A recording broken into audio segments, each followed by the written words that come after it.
Kia ora everyone, I'm Carol Leung, Chief Executive at Retail NZ, and welcome to today's panel discussion. We will be discussing how the Coalition Government's first 12 months have gone.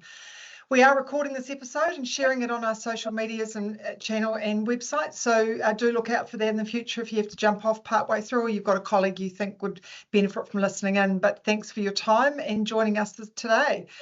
So joining me today on the panel, we've got Christina Leung, who is the Deputy Chief Executive of the Auckland team and Principal Economist at the New Zealand Institute of Economic Research. We've got Drury, who's the founder, who founded the global small business accounting platform Xero, leading to a top-performing ASX 100 company employing over 5,000 people in more than 25 locations around the world. And Dann, who's the business editor at large for the New Zealand Herald. He works as a writer, a columnist, a radio commentator, and as a presenter and producer of videos and podcasts. Welcome, everyone. Kia ora. Kia ora. Look, it's fantastic to have everyone on board today, and you know, I guess just as setting the scene, really what we're looking at is the National Act, New Zealand First Coalition Government. They were elected in October last year.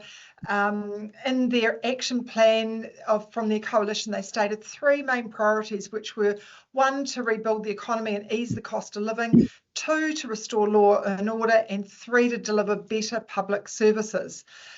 Our research shows that retailers were optimistic right at the beginning of their tenure about how the government would support their businesses immediately after the election.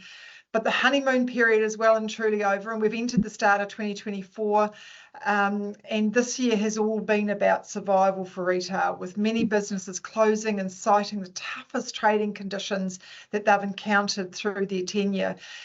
Many retailers I've spoken to in the last few weeks have talked about feeling COVID-like numbers that they're running through in September, and you know, everybody that I've spoken to has been running on negative numbers compared to September last year. So retail card spending data tells us that we've had 8 quarters of declining sales, and we're expecting that to increase to 9 quarters when the September figures come out next week. So it's been super tough for retail, you know, because we're all about discretionary spend, generally speaking. So with this backdrop in mind, you know, be great to be a bit more positive, but that's the reality of what we're sitting in retail. How do we now feel that government's tracking in their support of business and rebuilding the economy? Leung, perhaps if I come to you first, be really interesting to get your assessment on the government's overall placement, or overall performance rather, in the first year compared to some of those promises that they made in that campaign trail. How do you think they're tracking?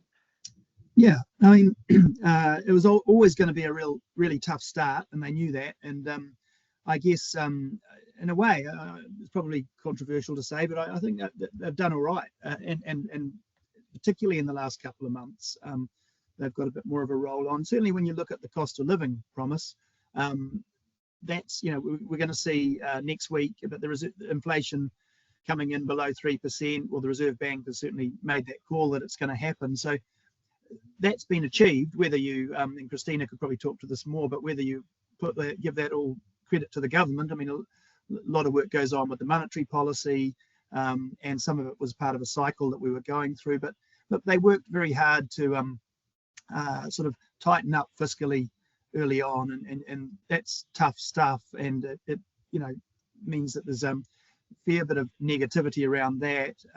They also weren't shy of, you know, talking about how bad the economy was in those first 6 months, to the point that some in the business community thought they might be overeating it a bit. I mean, you can see why politically it makes good sense. You want to get all the worst stuff out at the start of the term. You want to, you know, as bad as it gets, and then it can only get better from there. But I definitely felt calls from the business community sort of in the middle of the year that, okay, that's done now, we really need to look forward and get a bit more positive.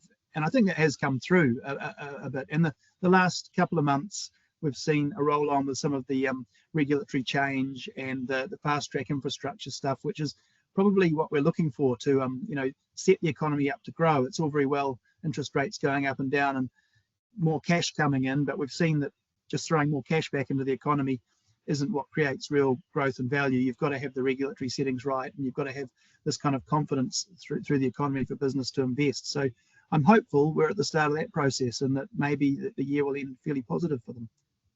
Look, I could absolutely echo those comments. We certainly heard from members that, definitely by midway through the year, people were kind of tired of the rhetoric that we were hearing in the tone and really wanted to see some of those action things.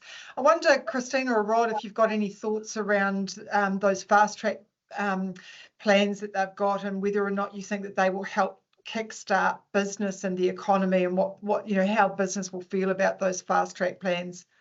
Yeah, so generally, if you look over the history of, for example, our NZA, our quarterly survey of business opinion, businesses tend to feel confident when there's certainty. Now, whether that's certainty over regulatory conditions, over the demand outlook, over interest rates, which is what we're seeing now with that commencement of the easing cycle. So with the fast track, what's the intention behind that is to create that pipeline certainty so that, for example, for the construction sector, instead of the boom bust cycles that we tend to see with construction, now there's a steady amount of work that comes in so that we can keep having the construction sector having steady work to be doing so that we don't go through those boom bust cycles that we tend to see.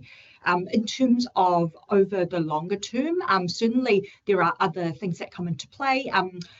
Our latest NZA quarterly survey of business opinion shows that while businesses are starting to feel optimistic about the general economic outlook, despite the very weak conditions right here, right now, the fact that when it comes to hiring and investment, there is still caution there in regards to making those expansion plans. It really does show that while the expectations are there for an improvement in conditions, until businesses have more conviction that they're going to see that recovery in demand, they're still very hesitant to put in place any expansion through hiring and investment. Rod, from your experiences, being an entrepreneur and working through business, what do you see in terms of the advantages and disadvantages for those smaller businesses and people wanting to bring about a new enterprise in this environment? I echo what everyone said to date. I've watched Chris Luxon really over the last 4 or 5 years and very concentrated over the last 2. And I was at a very big function in Auckland last Thursday night, and it was really interesting seeing how much and how confident he is now. And I was really pleased. It was a very blue function, a National Party function. But Chris, when he came on, was very humble. You could tell that he'd been listening to people for a long time. And I loved how his message was very real. He understood how hard it was for people at the moment, and you can tell he's been out there and been listening. You can also tell that he has brought a CEO style approach. So his first year, he's broken things up into quarters, and the times I've heard him speak over the last year, he keeps referring back to those plans, and he has delegated quite a bit of work down to his team and seems to be holding them to account on those portfolios. So I think we've kind of at the end of that first phase where they've now got their feet under the table. They've got all that news out. They've set a picture of, things were probably a bit gloomy now. And I think what we're looking for is now to think about those new exciting projects moving forward. So the fast track bill, is quite controversial out there in the provinces. People mistrust those sort of processes. And I think, we've seen them modified over time. When it was just 3 ministers to decide projects, obviously that wasn't going to work, so they've outsourced that. And I think, and I'm involved with a fast track process at the moment, what's really important is that we bring our communities with us, and we also make sure we address those key values, especially around the environment, which is a real trigger. So I think that does stimulate things moving forward. But we do, there is this environment that we're operating in now. Our labour force got raided by Australia. It's as clear as that. They were doing advertising, job fairs, and they extracted 60,000 people out of our economy. That's been filled up, and you walk around the provinces now, you see these really hard-working immigrant families that have come in, and they've been buying a lot of our small businesses and to build jobs for their families coming in. So New Zealand really has changed over the last year, because I don't think we were ready to respond to essentially Australia coming in and raiding a big bunch of our talent. You've raised two really interesting points there, Rod, that I wanted to follow up on. The first one, so one is about immigration, the second one is about the Prime Minister's approach. And let's talk about the Prime Minister's approach first. So it's a really unique approach in terms of what we've seen in the past around breaking everything up into quarters or 100-day periods and then, you know, rolling on, these are the priorities for this next 90 days, here are the next priorities for the next 90 days. You know, do we think generally, guys, I'm interested in all of your views, is this working? And I guess the interesting thing, I think, and some of us don't like to talk about it, when you think about it from a government official perspective, so from within the ministries, whether that's quite disruptive to their plans, where they're used to working in a longer, more, you know, clearer plan about the whole picture. Do you think that, you know, it can be advantageous but also hold us back because there's not a clear plan and direction for officials? You're No, I right. quite like it. Yeah. Sorry, There you go, there Christina. should be that balance between what is that medium-term picture in terms of what we're looking to achieve on a broader scale, but it is useful to be sharpening the focus on the delivery of outcomes as well. That there's that saying, what gets measured gets managed. So to that extent, having those broken up, as long as we know or we're all on board and are clear with what that medium-term outcomes, those outcomes are we're looking to achieve, then yes, it does make sense to break it up so that there is sharper focus on delivery. Yeah, and everyone will have their own views on how much COVID made the last government's job so difficult or whatever. But, you know, the reality is we do have a really tight fiscal situation. And when you've got those really tight fiscal constraints, I think that extra level of management is probably essential. I mean, it's something they're doing. They're talking about really going through line by line and all that sort of stuff. It's tough, but it's more than just the savings they make short term. I think they're trying to reset a culture there that maybe you know, just perhaps because it had to change, it changed with COVID and money had to go out the door and all that sort of stuff. But there was a cultural change and it's tightening it up, and it's not easy, but I think it probably needed to happen.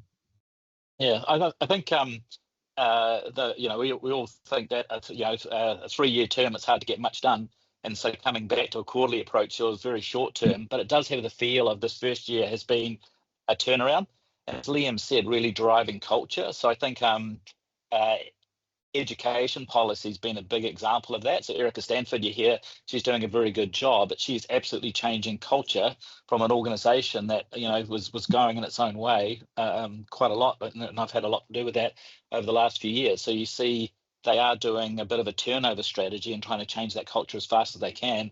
What we want to see now, they've had that first year, is starting to get some of that vision and that sort of multi-generational thinking through as well. So that's what I'll be looking for over the next few months as they enter into year 2. Just before we talk about immigration, just a reminder, if you've got any questions, I forgot to mention earlier, do pop something in the chat or raise your hand and we can come back to it. We're hoping to have spaces for questions at the end, but if there's something pressing that you find from the conversation you're hearing now, do pop something in the chat. We'll come back and address it. But just thinking about immigration, which was also something else you raised, Rod, and we were talking about this the other day. We know that 2023 we had significant levels of immigration to New Zealand, much higher than anything we've seen before. And, you know, without being too dramatic, they've kind of fallen off the cliff over the last few months. And we're looking at heading into potentially negative migration next year. What do we think the impact that's going to have on our economies? We're looking for skilled workers, and, you know, right across our workforce, we need to have skilled workers, whether they are, you know, Kiwi staying in New Zealand or whether they're migrants. How do we think we're going to fill those gaps with skilled people that, you know, are either not coming because we don't have the jobs right now or are leaving for other opportunities?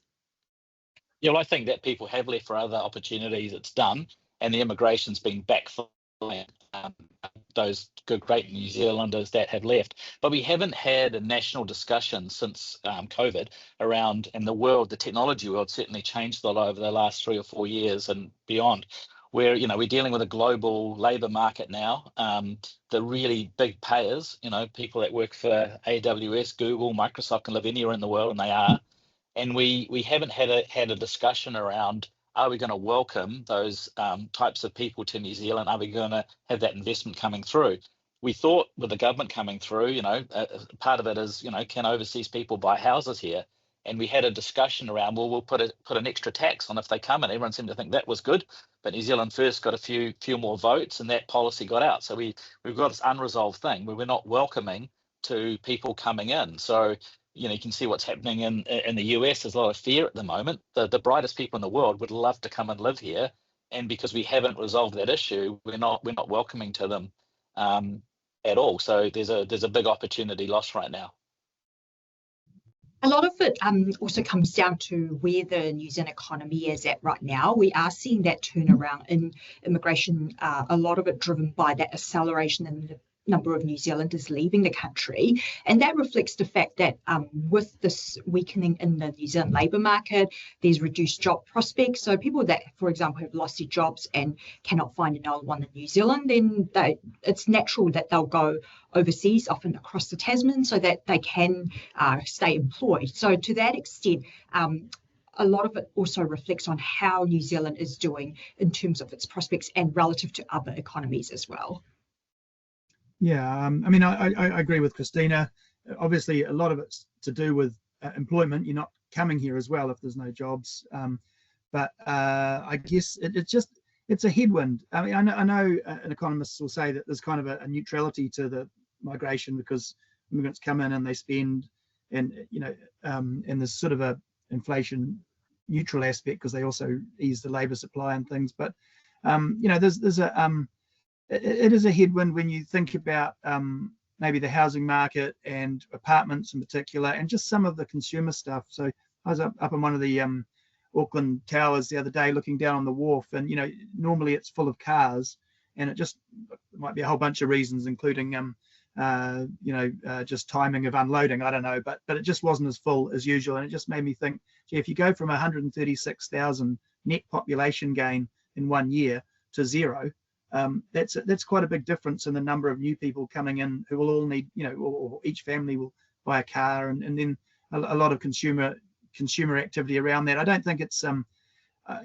look, hopefully, first of all, it's not a long-term thing. Hopefully we can turn that around. It's a sort of chicken and egg with the job market, but it does mean that interest rates are doing quite a bit of heavy lifting at this stage, particularly because apart from some of the regulatory stuff that the government can do and the fast track and things, there's not much fiscal stimulus from the government because they're trying to deal with a structural deficit. So it's a lot of heavy lifting for interest rates, and that's perhaps why economists aren't seeing a sudden boom coming out of lower interest rates.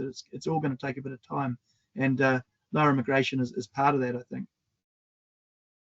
Yeah, look, I think it'll also be really interesting to see what happens where the Minister Stanford's got some new a consultation out on immigration, the accredited workforce visa scheme, and it'll be interesting to see where that lands and how it impacts the ability for people from overseas to get jobs in New Zealand, because that could well be tightening right up. So it'll be interesting to see where that lands in terms of that space. But we think a little bit more about the economy, and obviously yesterday the Reserve Bank cut the OCR by 50 basis points. There were some pretty strong indications that, as you say, inflation's under control. We'll be back within that, tiered band of 1% to 3%. Look, it's welcome news for everyone. Everyone was really pleased to hear that. And I know that, last week, I think NZIER released their quarterly survey of business opinion that you talked about earlier, Christina. And I wondered if you could tell us a little bit more about, the business confidence and how the economic recovery is impacting businesses in various sectors, and, that lag factor that happens, and how long you might estimate it will be before these measures will make a significant difference for businesses.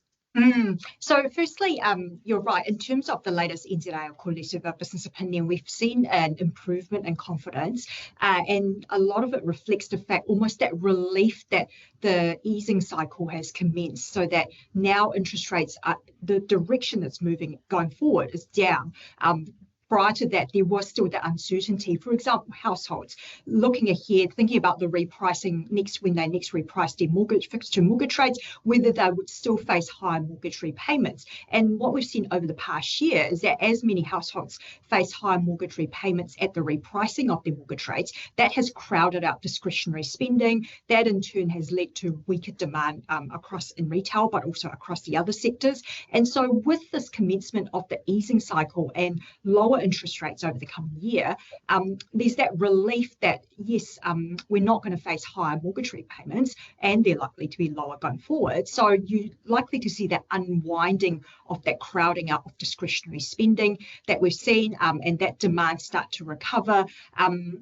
As I was saying, this obviously, while conditions are still weak right here, right now, the expectation certainly is for a recovery. But when it comes to hiring and investment, there is still that caution there. So certainly the low interest rates has boosted confidence, but what we would need to see is that translate into real recovery and activity before businesses will start to really think about those expansion plans.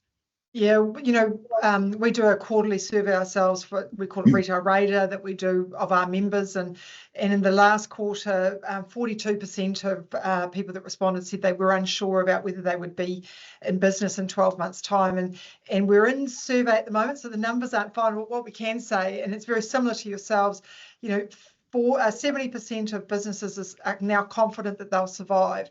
So, that's effectively, when you turn it around the other side, 30% of businesses are unconfident. So we're seeing a 25% shift in that.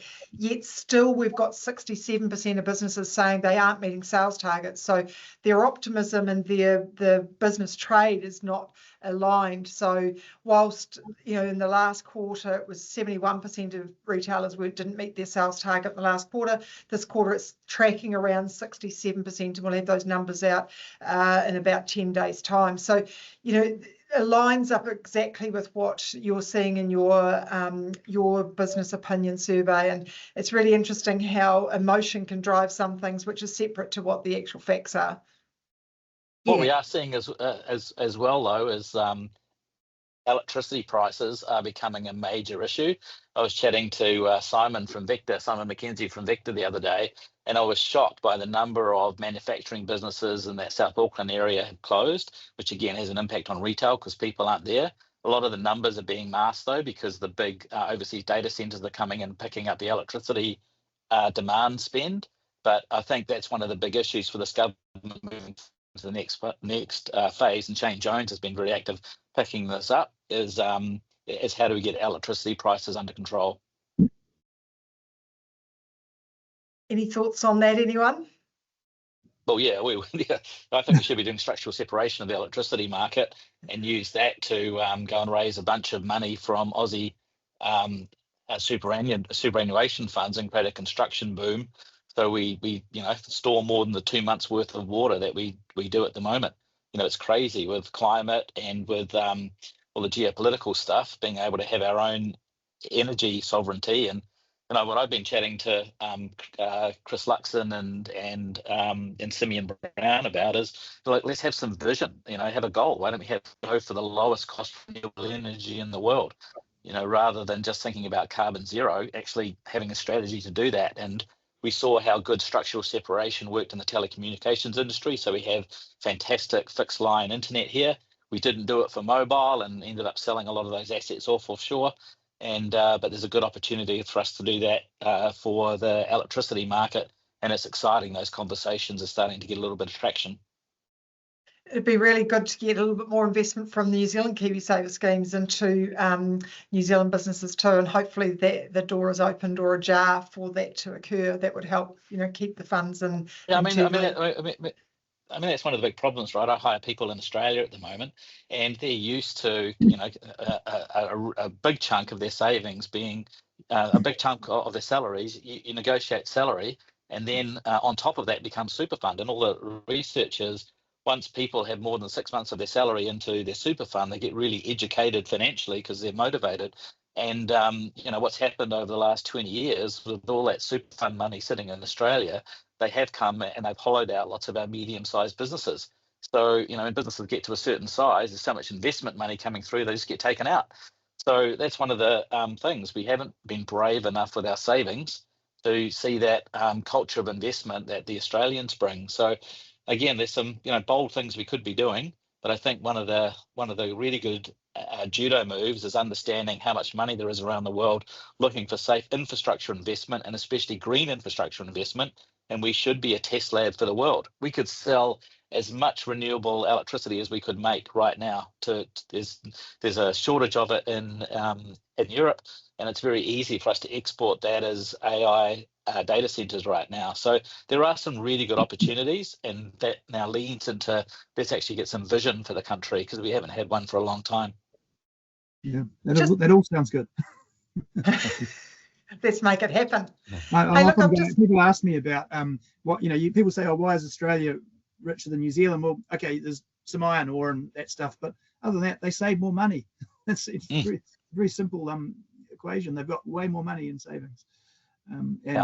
There's a bit of political resistance on that. Again, you'll hit coalition partners. I've talked to David Seymour about that, and he believes that every individual should be free to all these things. It's but yeah, if we could encourage more savings, we'd have a stronger financial sector, and it would be more competitive with Australia.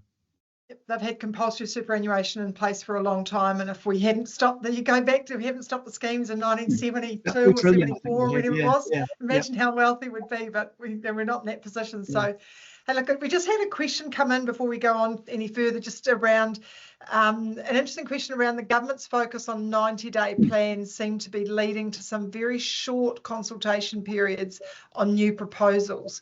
So the government are coming out and they're giving 2, 3, sometimes 4 weeks to review really significant pieces of work. Do you think that that's fair and good for democracy to actually get input into these, these really consultation processes if you're running something so short? Well, I mean, I take the point, but I think there was certainly a vote for some change in the actual general election, where there's a feeling that for a lot of good intentions, the last government sort of over committeeized and over just spent too much time consulting. Whether you believed or not in light rail up Dominion Road, we spent a lot of money and it didn't happen. They didn't even get a rail in the ground. So I think there was a mood for some action and governments to actually do things. And the first year of a first term is when a government really, and I think this government's well aware of that, is where you've got to hit the ground running. Otherwise, your 3 years is gone and you haven't got much to show for it. So I do realise that that there's the sort of the nitty gritty democracy of debating everything, but I just feel like there was a mood in the country for getting on with it a bit. Yeah, I was at a meeting yesterday, I think it was, and someone said there's 60 sitting weeks left until the next election. So, it really focuses the mind when you know that there's not a lot that's happening there. But, if we look at the regulatory environment, Rod, I wonder if you've got a thought around how the regulatory changes or legislation might affect the retail sector. We've talked a lot with yourself about, for example, the retail payment system, banking competition, those sorts of things. Do you have some thoughts on how things are tracking in that space? Sure do. Actually, I think one of the unsung heroes so far of the government has been Andrew Bailey. Like, he's really leaned into the payment stuff and been very receptive to it. So, so he instructed Comcom to do a lot of work on surcharges, because we all just get super annoyed when we go into and use an EFTPOS machine and we've got to pay that extra surcharge. And there was a little bit of bad behaviour, I think, inside the industry, with some of the terminal suppliers may have been clipping the ticket of those things as well. So it's good that that's had a look, and that's led to certainly what I see over is where through those terminals we're importing some other behaviour. So tipping gets pushed forward. I can see how that works in the States, where people don't get paid, but our restaurant workers, do get paid. So it's interesting to see if that culture comes through. But the really big one is we've effectively had an unmanaged retreat away from our domestic payments networks and pushing a lot of our payments into the international schemes. So New Zealand is a small country, there are some really big downsides of globalization.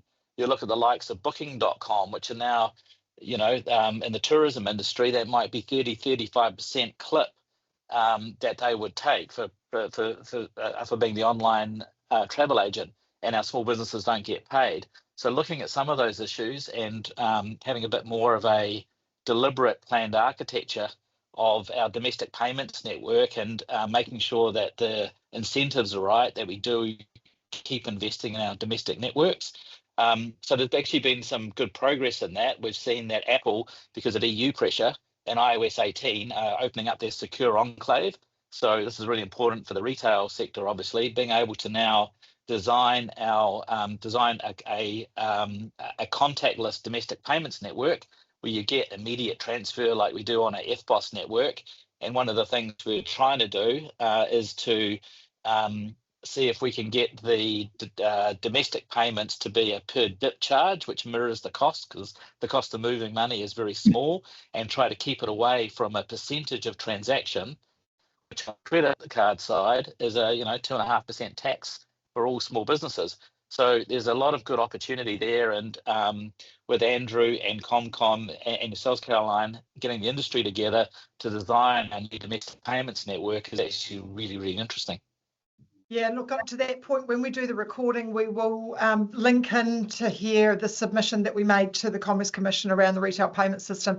Underlines our desire from retailers around wanting to get lower fees, do a cents per transaction fee for debit cards, and regulate the whole fee so that all of the fees are under 1%, because at the moment it's really hitting retailers hard in terms of the margins. But just got a couple of questions come in here. Ross Young from Woolworths has come up with a question. Maybe for you, I think, Christina, thinking about managing inflation, how much was driven by the previous government spending compared to other drivers, do you think? So it's always a mix of monetary and fiscal policy. So certainly during the time at the start of the COVID pandemic, there was so much uncertainty over what that meant. We had a lot in forecasting double-digit rates of unemployment rates. So in response to that, in order to prevent that from happening, because that was the widespread expectation, an unprecedented amount of stimulus in the form of quantitative easing and low interest rates and government spending was injected into the economy. Now, in hindsight, obviously, we can see that a lot of that was supply-driven, supply constraints. So you add in the mix of a lot of demand stimulus with supply constraints, what do you get? Very high inflation. So to that extent, as I've said, when you transition from a high inflation environment, as history has shown, and this time it's no different, it's going to be a very painful exercise. And we have seen as a result of that, job losses, unemployment rate has increased to the extent now that we're starting to see that turnaround in the easing in inflation, which has given the Reserve Bank confidence that it can now start lowering interest rates. And now there's that relief there. Okay, we have seen we're now seeing the light at the end of the tunnel. We're no longer have to fear that the next mortgage refixing will be higher mortgage repayments. So in terms of the direction that's heading with low interest rates, we can now focus on that recovery ahead. Yeah, fantastic. Look, there's one other question here from Colin Pinfold from Paper Plus. How much of the sluggishness among consumers would you put down to people simply needing to get used to the new prices of goods? How long would it take to become the new normal, do you think? So, I guess that's referring to those inflationary factors where prices have all risen, and how long will it take people to get used to, everything is now reset the bar, because we don't usually go back. It's wages, isn't it? I mean, the relativity of wages to pricing. So yeah, I mean, it's unfortunately, well, not unfortunately, because I could get into why deflation's a bad story as well, but steady inflation doesn't mean the prices are coming down. But I think, unfortunately, and Christina might know better than me, but on the timing or the consensus of timings, but a lot of the big wage growth has also happened. So we're sort of, the wages are probably catching up about as much as they're going to. So from now, yeah, it might be more of a psychological thing from now, because, when you do the net on wage growth and consumer price inflation, the gap wasn't so large in the end for a lot of people, but I think it skewed towards people who were able to be job mobile, switch jobs while we had a labour shortage. So a lot of younger people who were getting promotions while we had a labour shortage. So there's a lot of wage growth for people who were had a lot of flexibility in their work. There were people if you were stuck in a job and you couldn't move around and you just got your 2 or 3% a year, then you felt the inflation a lot harder. So maybe some of those jobs with the more steady, slow and steady wage growth will start to catch up a bit more as well. But I think we're sort of almost in a kind of an inflation equilibrium on that. And it is just probably dealing with the new normal. Unfortunately, feeling like you might lose your job is also a bit of a dampener on spending. And so while unemployment is rising, that's going to weigh as well on consumers. We are hearing from retailers I've spoken to recently that a lot of retailers the bigger retailers run a lot of sales to generate foot traffic and get people in, and they've had pretty poor sales through September by and large, and consumers are saying to them they're worried about their job.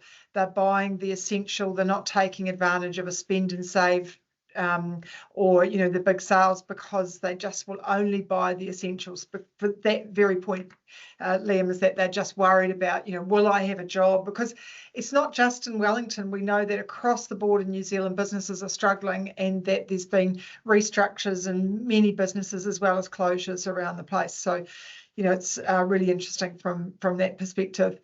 Just conscious of time here and making sure we don't run too late. Question I wanted to pose to all of you, I guess 2 parts, and you can answer one or both parts. Do you think the government's got a pass mark of where we've got to after the first 365 days?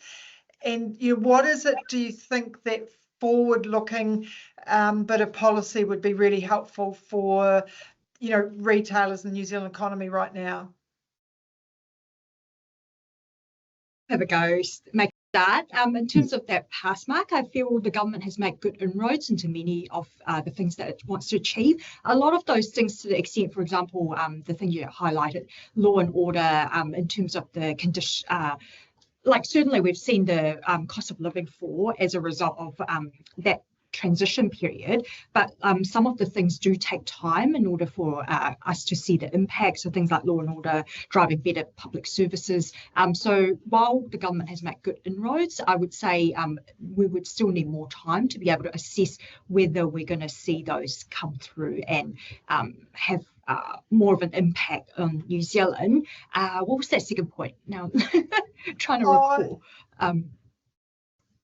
Yeah, I think it's probably you've given them a pass mark and trying to see about what's happening in the future. Yeah, and then but you had 2 points to your question as well. Anyway, a big forward-looking policy. Oh yes, the policy direction. Yeah.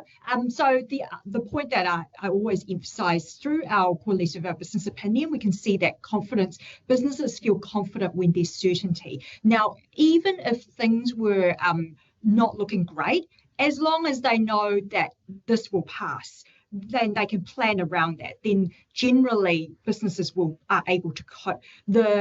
The problem is when there is no plan or no certainty around when conditions will start improving. So I would say to that extent, we're seeing more certainty there, whether it's interest rates, now that there's more certainty that it's on the way down and businesses can now plan around that. Regulatory certainty, I would say the government's trying to have put in place measures to increase that certainty, that pipeline certainty. So to that extent, yes, we are having good traction in that area and having more of that certainty so that businesses can plan around it accordingly. Fantastic. Liam, your thoughts? Yeah, sure, definitely a pass mark. I mean, one of the biggest challenges has probably been, and I think I've heard maybe the Prime Minister and certainly Nicola Willis address this a bit, is that, they've got a coalition and they've got a lot of noise from some coalition policies that are, while they're doing sort of work under the radar, or the nitty-gritty stuff, there's a lot of policies from New Zealand First and Act that are cultural things and are causing a lot of noise. So I guess I'd like to see sort of the Prime Minister take the lead from here and drive the economic transformation a bit more. The big one, well, one of the big ones that they've talked up a lot and really still got to deliver on is foreign direct investment. And I think Rod touched on it around, they've got a bit of a roadblock there with Winston and say the housing part of it. But I've even heard the Prime Minister the other day at the Bloomberg address suggest that maybe Winston's coming around to some idea where if foreign investors invest elsewhere in the economy, they might be able to accommodate some residential investment or something like that. But yeah, I mean, it's that things like trade deals. So we had a quick deal with the UAE, which is really good. There's some sort of holy grails there, which India would be one. That the Prime Minister is actually still talking about being confident of doing an Indian trade deal this term. Right. You know, to me, you probably got to let dairy go, but beyond that, something like that would be amazing for just the connections that they create. You know, tech sector and all the rest. So that kind of trade deal stuff, foreign direct investment that can bring capital in and also bring export dollars in. I'm sure that will be the focus, a big focus for them in the coming year. Cool. And Rod? For me, it's a pass and all the things we've said. I think right now the fast track is a really tense subject, so it could be really good. And I think making sure that they're looking for applications that are thinking about the environment, especially because New Zealanders are really nervous about that, and they could easily blow themselves up by not thinking that. That doesn't. I think the government needs to set the tone on that, but the individual people doing the fast track bids, you know, as New Zealanders, should be over communicating, over engaging with their communities and bringing them on the pathway. And that's what we're doing with a project in Queenstown at the moment, trying to be a really good example, showing that, hey, we can be trusted and build confidence. And then what I'm looking for next are those big vision pieces. What can we get all excited about moving forward? Amazing. Thank you so much, Liam, Rod and Christina, for joining us today. It's been a really great chat, and be interested in getting back together in another 365 days and see where we're at after 2 years of this coalition government. Look, it's been an interesting journey over the last 12 months, and hopefully we are through the back of the challenging times, and we're going to start to see in the next 3 to 6 months some better times for retail. From our perspective, thanks very much to Retail New Zealand strategic partners, Westpac, Meridian, Z Energy, MasterCard and Visa, whose support enables us to keep you all up to date with everything retail. I hope everyone enjoyed this episode. Look out for the recording, which we'll be sharing, and it will be available via Talking Shop. Thanks for taking a few minutes out of your day to join us today. Ka kite anō. Bye for now. Kia ora.